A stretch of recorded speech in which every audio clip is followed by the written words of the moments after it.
Chapter 11 of The Treasure Train by Arthur B. Reeve. The Gunrunner. With the treaty ratified, if the deal goes through, we'll all be rich. Something about that remark which rose over the babble of voices arrested Kennedy's attention. For one thing, it was a woman's voice, and it was not the sort of remark to be expected from a woman, at least not in such a place. Craig had been working pretty hard and began to show the strain. We had taken an evening off and now had dropped in after the theater at the Burridge, one of the most frequented midnight resorts on Broadway. At the table next to us, and the tables at the Burridge were so close that one almost rubbed elbows with those at the next, sat a party of 4, 2 ladies in evening gowns and 2 men in immaculate black and white.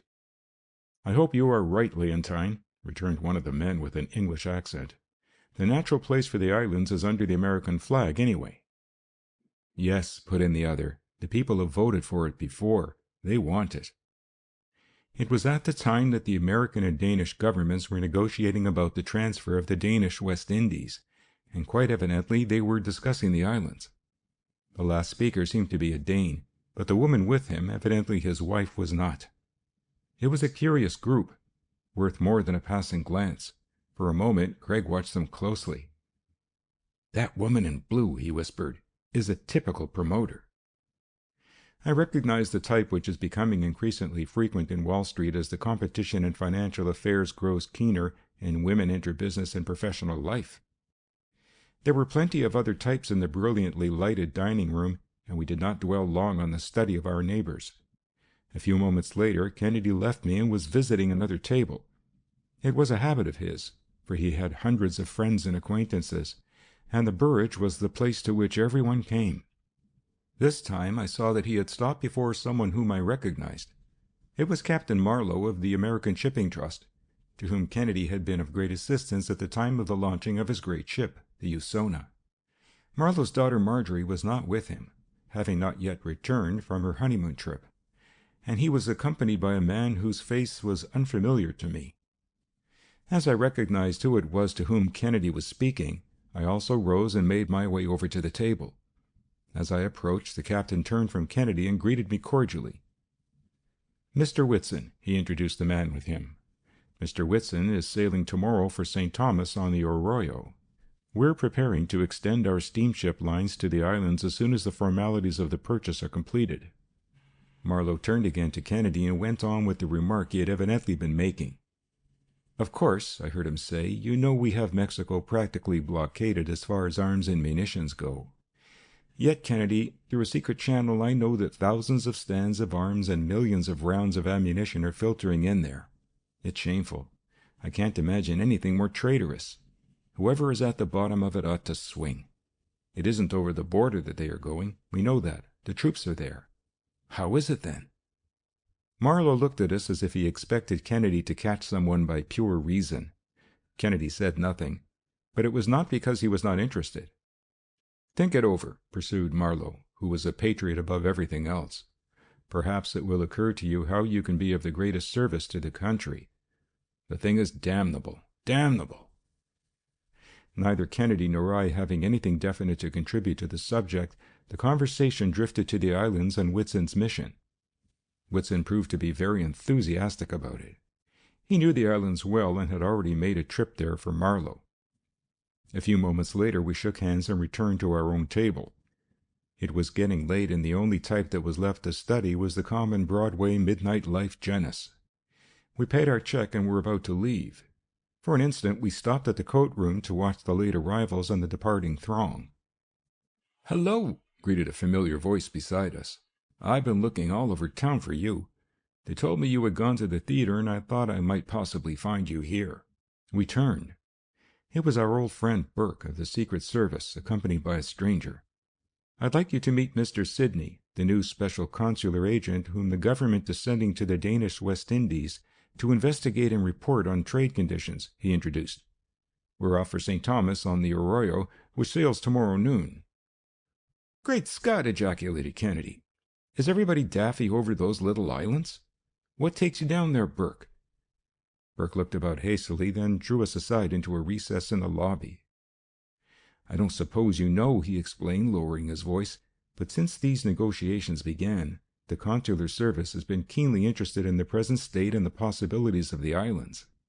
The government sent one special agent there named White. Well, he died a few days ago. It was very suspicious, so much so that the authorities in the island investigated. Yet the doctors in the island have found no evidence of anything wrong, no poison. Still, it is very mysterious, and you know, he hinted, there are those who don't want us down there. The Secret Service man paused as though he had put the case as briefly and pointedly as he could, then went on, I've been assigned to accompany the new consul down there and investigate. I've no particular orders, and the chief will honor any reasonable expense account, but— he hesitated and stopped, looking keenly at Kennedy's face. I saw what he was driving at. Well, to come to the point, what I wanted to see you about, Kennedy, is to find out whether you would go with me. I think, he added persuasively, it would be quite worth your while. Besides, you look tired. You're working too hard. The change will do you good, and your conscience needn't trouble you. You'll be working all right. Burke had been quick to note the haggard expression on Kennedy's face and turn it into an argument to carry his point. Kennedy smiled as he read the other's enthusiasm. I would have added my own urging, only I knew that nothing but a sense of duty would weigh with Craig. I'd like to think the proposal over, he conceded, much to my surprise. I'll let you know in the morning. Mind, wheedled Burke, I won't take no for an answer. We need you. The Secret Service man was evidently delighted by the reception Kennedy had given his scheme.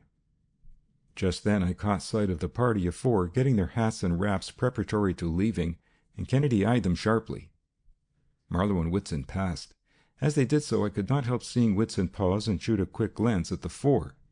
It was a glance of suspicion, and it was not lost on Craig. Did they know more of this Mexican gun-running business than Marlowe had hinted at? I watched Kennedy's face. Evidently his mind was at work on the same idea as mine. Burke accompanied us almost all the way home, with Sidney adding his urging. I could tell that the whole combination of circumstances at the Burridge had an effect on Kennedy. I went to bed, tired, but through the night I knew Craig was engaged on some work about which he seemed to be somewhat secretive. When I saw him again in the laboratory in the morning, he had before him a large packing case of stout wood bound with steel bands. "What's that?" I asked, mystified. He opened the lid, a sort of door, on which was a strong lock, and I looked inside. "My traveling laboratory," he remarked with pride. I peered in more closely. It was a well-stocked armamentarium, as the doctors would have called it. I shall not make any attempt to describe its contents. They were too varied and too numerous, a little bit of everything, it seemed. In fact, Craig seemed to have epitomized the sciences and arts. It was not that he had anything so wonderful, or even comparable to the collection of his laboratory. But as I ran my eye over the box, I would have wagered that from the contents he might have made shift to duplicate in some makeshift form almost anything he might need. It was truly amazing, representing in miniature his study of crime for years. "Then you are going with Burke to St. Thomas?" I queried, realizing the significance of it. Kennedy nodded. "I've been thinking of what I would do if an important case ever called me away. Burke's proposal hurried me, that's all." "And you are going also," he added. "You have until noon to break the news to the Star." I did not say anything more, fearful lest he might change his mind. I knew he needed the rest, and that no matter what the case was in the islands, he could not work as hard as he was doing in New York. Accordingly, my own arrangements with the Star were easily made. I had a sort of roving commission anyhow since my close association with Kennedy. Moreover, the possibility of turning up something good in the islands, which were much in the news at the time, rather appealed to the managing editor. If Kennedy could arrange his affairs, I felt that the least I could do was arrange my own. Thus it came about that Craig and I found ourselves in the forenoon in a taxicab, on the front of which was loaded the precious box as well as our other hastily packed luggage, and we were on our way over to Brooklyn to the dock from which the Arroyos sailed. Already the clearance papers had been obtained, and there was the usual last-moment confusion among the passengers as the hour for sailing approached. It seemed as if we had scarcely boarded the ship when Kennedy was as gay as a schoolboy on an unexpected holiday. I realized at once what was the cause.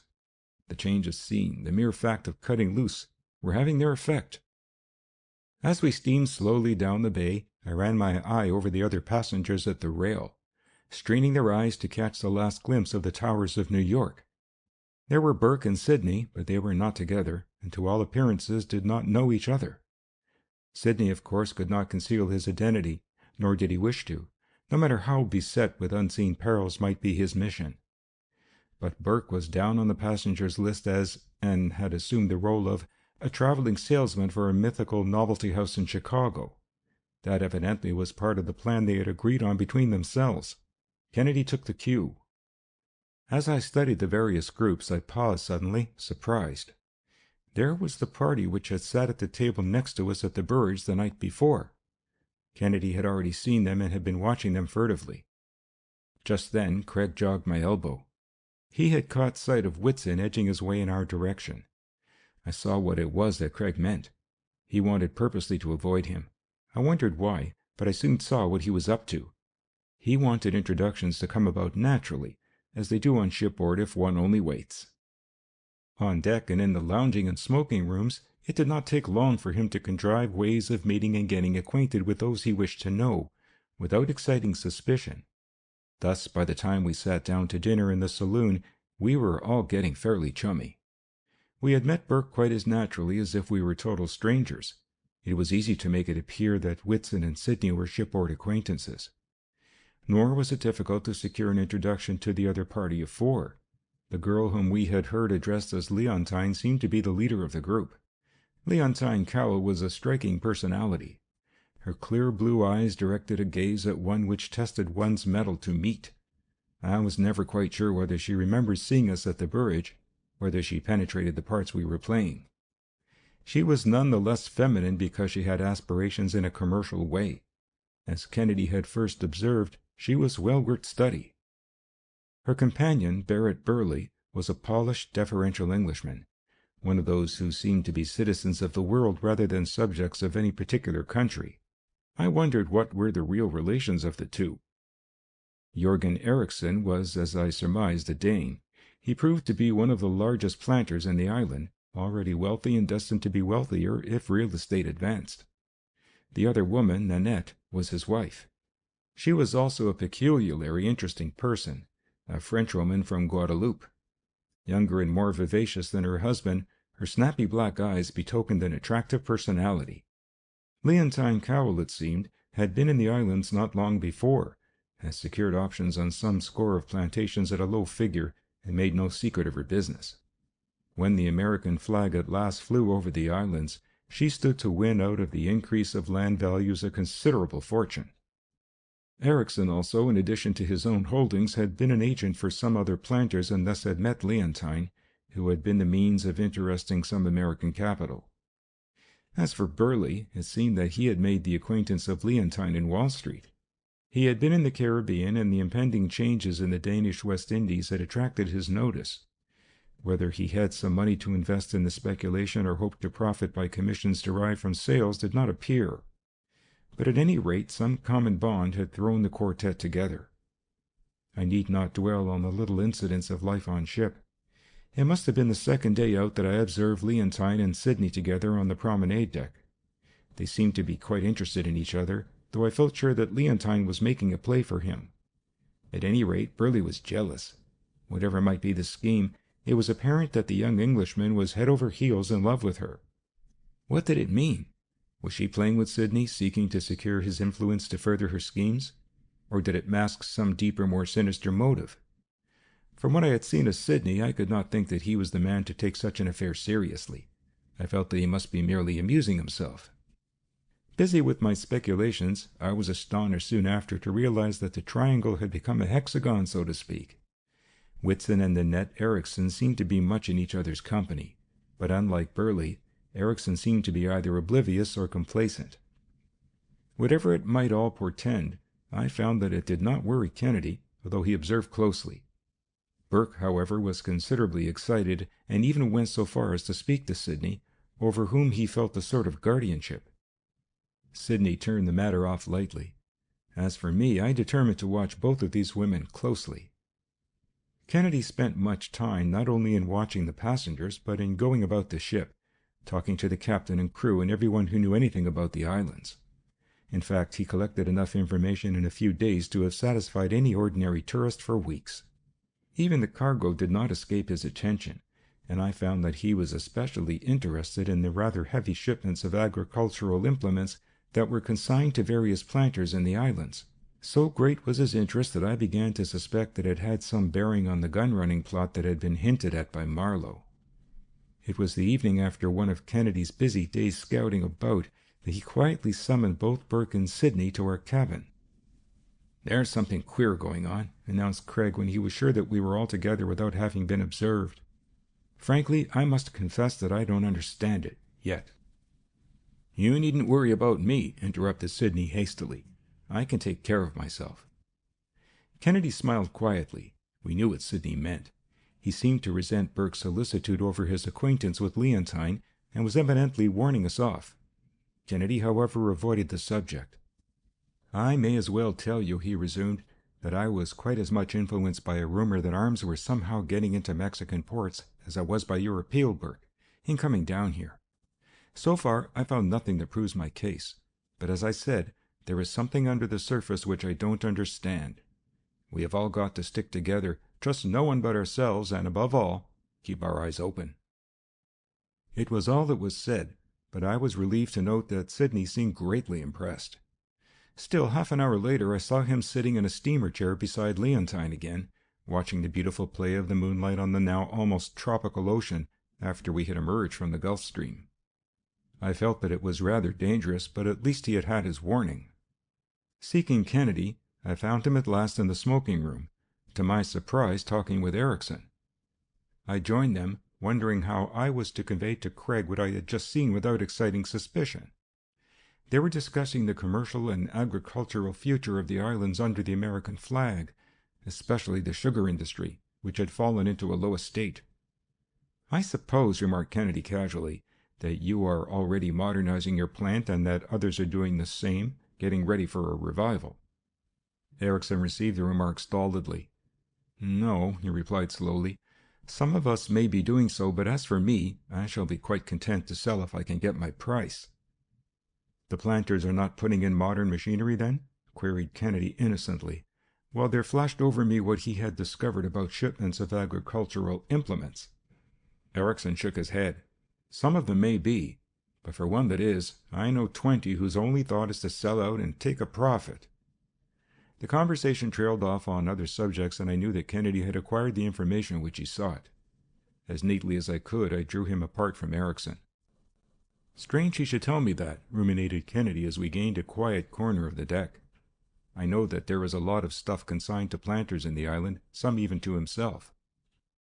"He must be lying then," I hastened. "Perhaps these promoters are really plotters.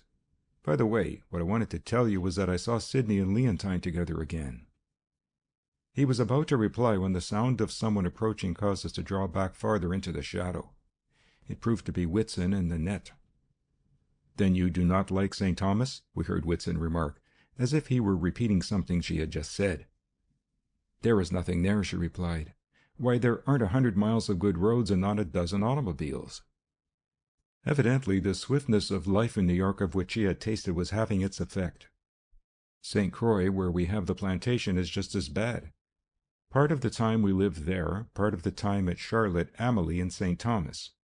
But there is little difference. I hope Jorgen is able to sell. At least I should like to live a part of the year in the States." "Would he like that too?" "Many of us would," she replied quickly. "For many years things have been getting worse with us. Just now it seems a bit better because of the high price of sugar. But who knows how long that will last? Oh, I wish something would happen soon, so that we might make enough money to live as I want to live. Think, here the best years of life are slipping away. Unless we do something soon, it will be too late. We must make our money soon." There was an air of impatience in her tone, of restless dissatisfaction. I felt also that there was an element of danger, too, in a woman just passing from youth making a confidant of another man. It was a mixed situation with the quartet whom we were watching. One thing was sufficiently evident. They were all desperately engaged in the pursuit of wealth. That was a common bond.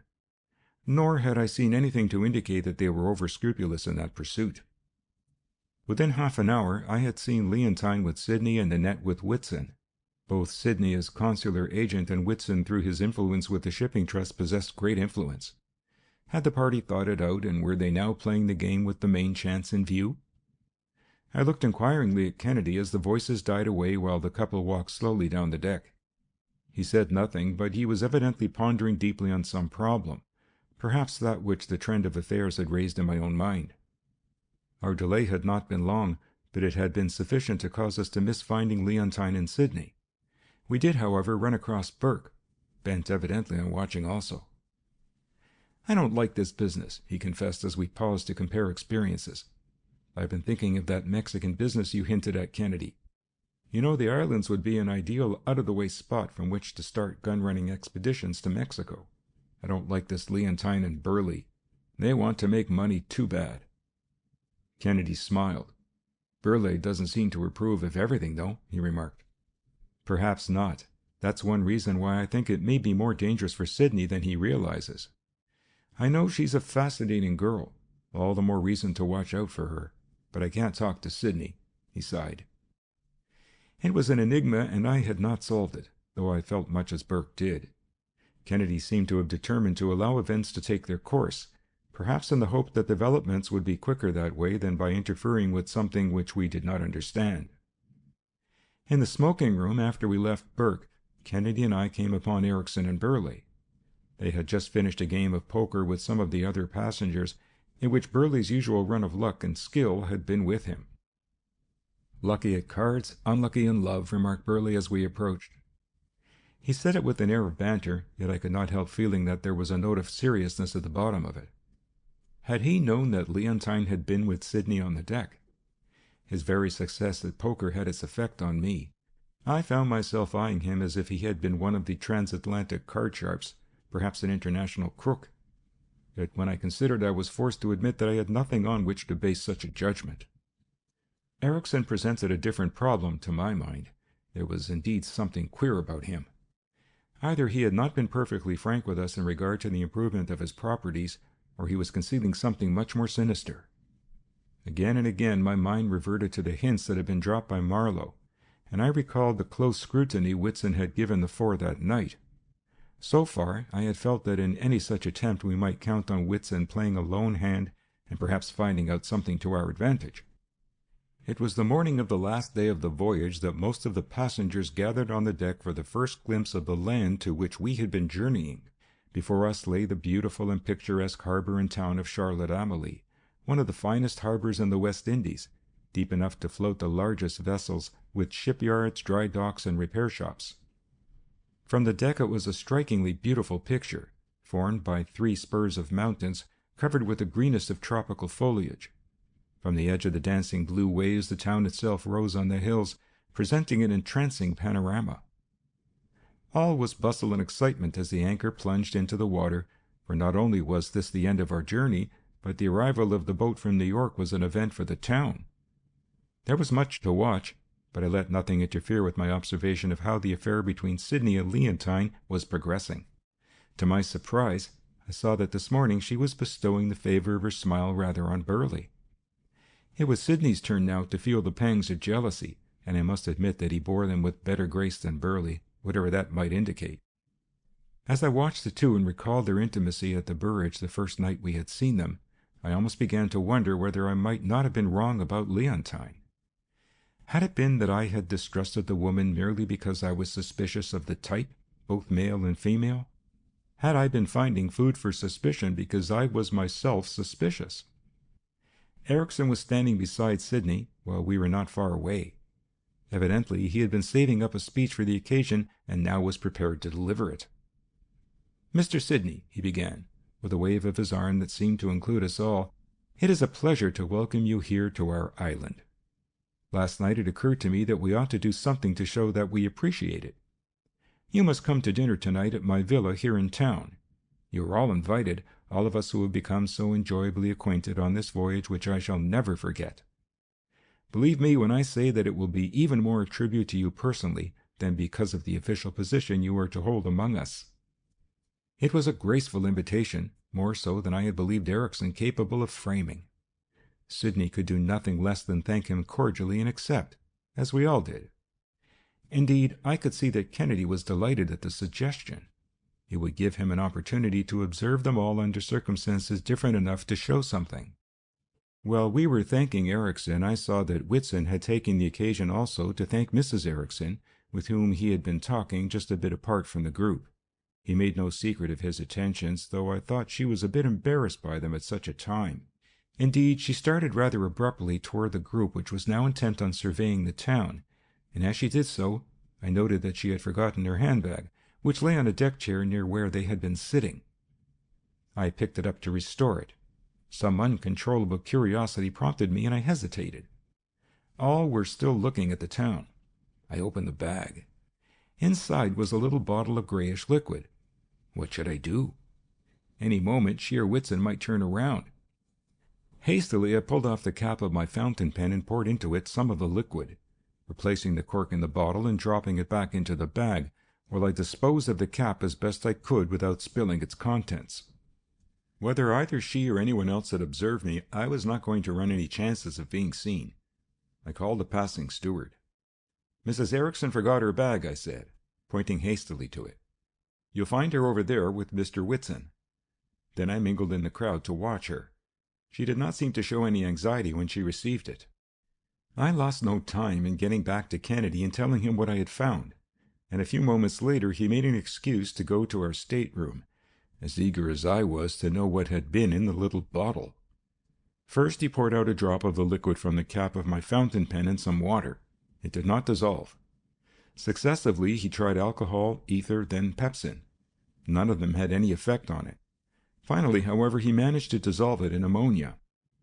"Relatively high amount of sulfur," he muttered, after a few moments more of study. "Keratin, I believe." "A poison?" I asked. Kennedy shook his head. "No, harmless." "Then what is it for?"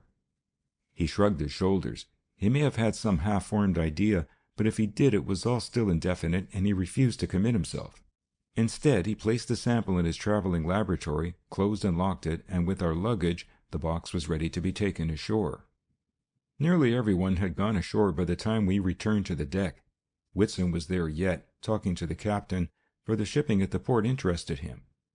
I wondered whether he, too, might be suspicious of those cases consigned to Erikson and others. If so, he said nothing of it. By this time, several vessels that looked as if they might be lighters, though fairly large, had pulled up. It seemed that they had been engaged to carry shipments of goods to the other islands of St. John and St. Croix. Kennedy seemed eager now to get ashore, and we went, accompanied by Whitson, and after some difficulty established ourselves in a small hotel. Most of the tourists were sightseeing, and while we had no time for that, still we could not help doing so in going about the town. Charlotte Amalie, I may say, proved to be one of the most picturesque towns in the Windward Islands. The walls of the houses were mostly of a dazzling whiteness, though some were yellow, others gray, orange, blue. But the roofs were all of a generous bright red, which showed up very effectively among the clumps of trees. Indeed, the town seemed to be one of gaily tinted villas and palaces. There were no factories, no slums. Nature had provided against that, and man had not violated the provision. The people whom we met on the streets were mostly Negroes, though there was a fair sprinkling of whites. What pleased us most was that nearly everywhere we went English was spoken. I had half expected Danish. But there was even very little Spanish spoken. Burke was waiting for us, and in spite of his playing the role of traveling salesman, managed to direct us about so that we might as quickly as possible pick up the thread of the mysterious death of Dwight. It did not take long to gather such meager information as there was about the autopsy that had followed the strange death of Sidney's predecessor. We were able to find out little from either the authorities or the doctor who had investigated the case. Under the stress of suspicion, both the stomach and the contents of the stomach of the unfortunate men had been examined. No trace of anything out of the way had been found, and there the matter had rested, except for suspicion. One of our first visits was to the American consulate. There Sidney, by virtue of his special commission, had with characteristic energy established himself with the consul. Naturally, he too had been making inquiries, but they had led nowhere. There seemed to be no clue to the mysterious death of Dwight, not even a hint as to the cause. All that we were able to discover, after some hours of patient inquiry, was that Dwight had suffered from great prostration, marked cyanosis, convulsions, and coma. Whether it was the result of some strange disease or of a poison, no one, not even the doctor, was prepared to say. All that was known was that the blow, if blow it had been, was swift, sudden, sure. We ran across Whitson once or twice during the day, busily engaged renewing acquaintance with merchants and planters whom he had known before, but I do not recall having seen either Burleigh or Leontine, which at the time I thought rather strange, for the town was small and strangers were few. The more I thought of it, the more firmly convinced I was that Dwight had discovered some secret which it was extremely inconvenient for someone to have known. What was it? Was it connected with the rumors we had heard of gun running to Mexico? Erickson had invited us to come late in the afternoon to the dinner, and we did not delay in getting there. His house proved to be a veritable palace on the side of one of the hills rising abruptly back of the shore. Flights of massive stone steps, quaint walls covered with creepers, balustrades overlooking charming gardens, arcades from which one looked out on splendid vistas and shady terraces, combined to make it a veritable paradise, such as can be found only in tropical and subtropical lands. Most wonderful of all was the picture of the other hills unfolded, especially of the two ruined pirates' castles belonging to semi-mythical personages, Bluebeard and Blackbeard. The Ericksons were proud of their home, as well they might be, in spite of the complaints we had heard in the net utter and the efforts of Erickson to sell his holdings. Mrs. Erickson proved to be a charming hostess, and the host extended a hospitality such as one rarely meets. It quite made me uncomfortable to accept it at the same time that I knew we must view it all with suspicion. Nor did it make matters any better, but rather worse, to feel that there was some color of excuse for the suspicion. Burleigh arrived proudly with Leontine, followed closely by Sidney. At once the game was on again, Leontine pitting one against the other. Whitson came, his attentions to Mrs. Erickson a trifle restrained but still obvious. Burke and ourselves completed the party. To the repeated urging of Erickson, we made ourselves quite as much at home as we politely could. Kennedy and Burke, acting under his instructions, seemed to be ubiquitous. Yet, beyond the continuation of the drama that had been unfolded on the ship, it did not seem to me at first that we were getting anywhere. Kennedy and I were passing alone along a colonnade that opened off from the large dining hall, when Craig paused and looked in through an open door at the massive table set for the dinner. A servant had just completed setting out cocktails at the various places, pouring them from a huge tankard, for the purpose which had been standing on a sideboard. Guests had been walking past through the colonnade ever since we arrived, but at the moment there was no one about, and even the servant had disappeared. Kennedy stepped lightly into the dining hall and looked about sharply. Instinctively I stepped to a window where I could hear anyone approaching. Out of the corner of my eye, I saw him narrowly scrutinizing the table. Finally, he pulled from his pocket a clean linen handkerchief. Into an empty glass he poured the contents of one of the cocktail glasses, straining the liquid through the handkerchief. Then he poured the filtrate, if I may call it such, back into the original glass. A second he treated in the same way, and a third. He had nearly completed the round of the table when I heard a light step. My warning came only just in time. It was Burleigh. He saw us standing now in the colonnade, made some hasty remark, then walked on, as if in search for someone. Had it been interest in Leontine or in the dining room that had drawn him thither? Kennedy was now looking closely at the handkerchief, and I looked also. In the glasses had been innumerable little seeds as if from the fruit juice used in concocting the appetizer. The fine meshes of the linen had extracted them. What were they? I took one of my fingers and crushed it between my nails. There was an unmistakable odor of bitter almonds. What did it mean? We had no time now for speculation. Our prolonged absence might be noticed, and we hastened to join the other guests after finishing the round of glasses in which he had been interrupted. How, in my suppressed excitement, I managed to get through that dinner, I do not know. It was a brilliant affair, yet I found that I had completely lost my appetite, as well one might after having observed Kennedy's sleuthing. However, the dinner progressed, though each course that brought it nearer a conclusion afforded me an air of relief. I was quite ready when, over the coffee, Kennedy contrived to make some excuse for us, promising to call again and perhaps to visit the Erickson plantation. In the secrecy of our room in the little hotel, Craig was soon deeply buried in making use of his traveling laboratory. As he worked, I could no longer restrain my impatience. "What about that little bottle of keratin?" I asked eagerly. "Oh, yes," he replied, not looking up from the test he was making. "Well, keratin, you know, is also called epidermos. It is a scleroprotein present largely in cuticular structures such as hair, nails, horn. I believe it is usually prepared from pieces of horn steeped in pepsin, hydrochloric acid, and water for a long time. Then the residue is dissolved in ammonia and acetic acid." "But what's its use?" I demanded. "You said it was harmless." "Why, the pepsin of the stomach won't digest it," he returned. "For that reason its chief use is for coating what are known as enteric capsules. Anything coated with keratin is carried on through the stomach into the intestines. It is used much in hot countries in order to introduce drugs into the intestines in the treatment of the tropical diseases that affect the intestines." He paused and devoted his entire attention to his work, but he had told me enough to assure me that at least the bottle of keratin I had found had proved to be a clue. I waited as long as I could, then interrupted again. "What are the seeds?" I queried. "Have you found out yet?" He paused as though he had not quite finished his hasty investigation, yet had found out enough to convince him. "There seem to be two kinds. I wish I had had time to keep each lot separate. Some of them are certainly quite harmless. But there are others, I find, that have been soaked in nitrobenzol, artificial oil of bitter almonds. Even a few drops, such as might be soaked up in this way, might be fatal. The new and interesting phase to me is that they were all carefully coated with keratin. Really, they are keratin-coated enteric capsules of nitrobenzol, a deadly poison." I looked at him, aghast at what some of us had been rescued from by his prompt action. "You see," he went on excitedly, "that is why the autopsies probably showed nothing. These doctors down here sought for a poison in the stomach. But if the poison had been in the stomach, the odor alone would have betrayed it. You smelt it when you crushed a seed. But the poisoning had been devised to avoid just that chance of discovery. There was no poison in the stomach. Death was delayed long enough also to divert suspicion from the real poisoner. Someone has been diabolically clever in covering up the crimes." I could only gasp my amazement.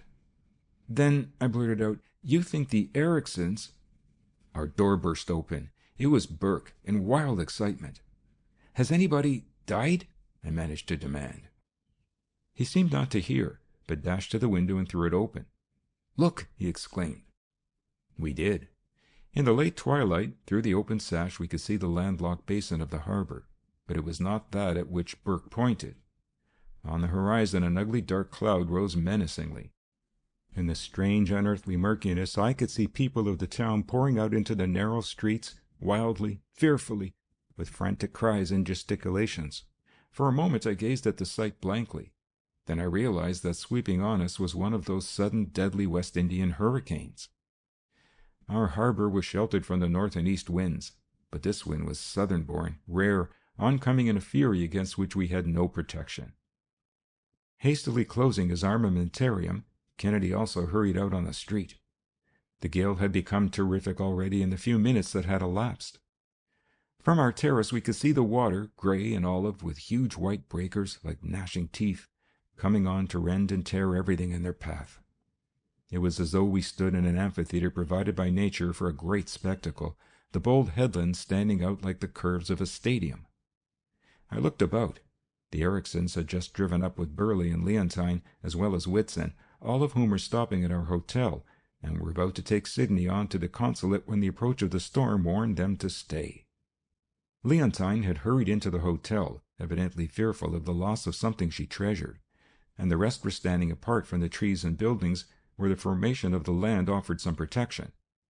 As we joined them, I peered at the pale faces in the ghastly, unnatural light. Was it, in a sense, retribution? Suddenly, without further warning, the storm broke. Trees were turned up by roots like weeds.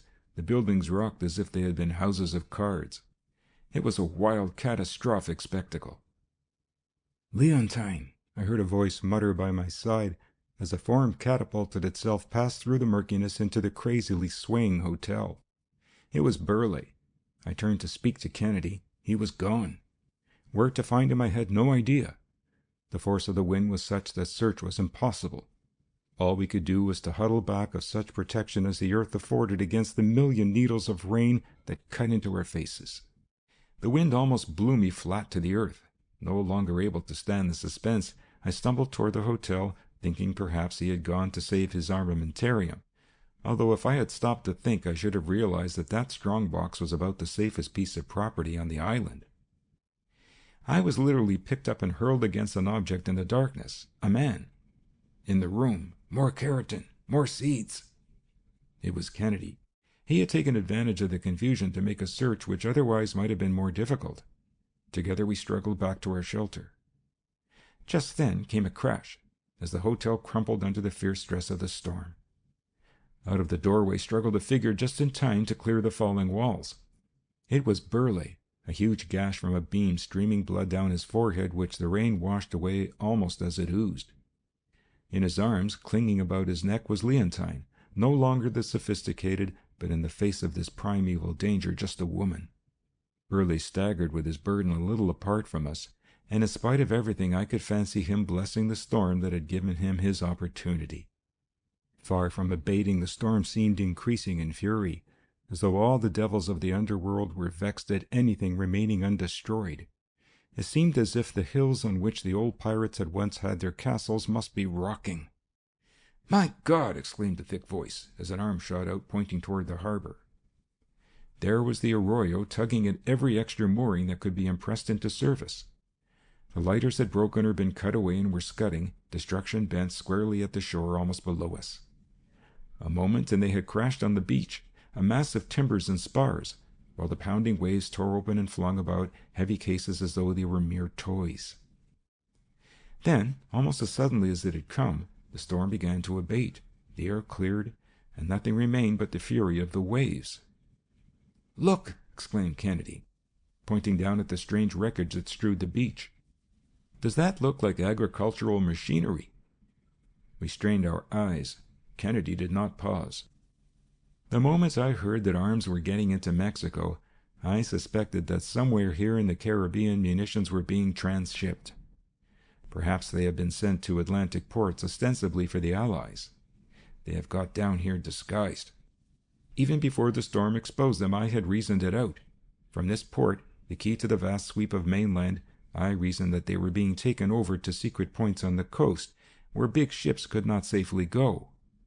It was here that blockade runners were refitted in our Civil War. It is here that this new gun-running plot has been laid.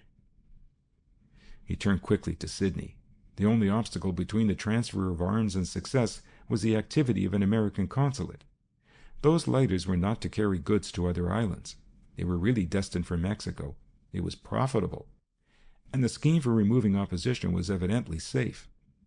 Kennedy was holding up another bottle of keratin and some fruit seeds.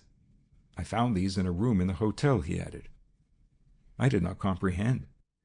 "But," I cut in, "the handbag, the dinner, what of them?"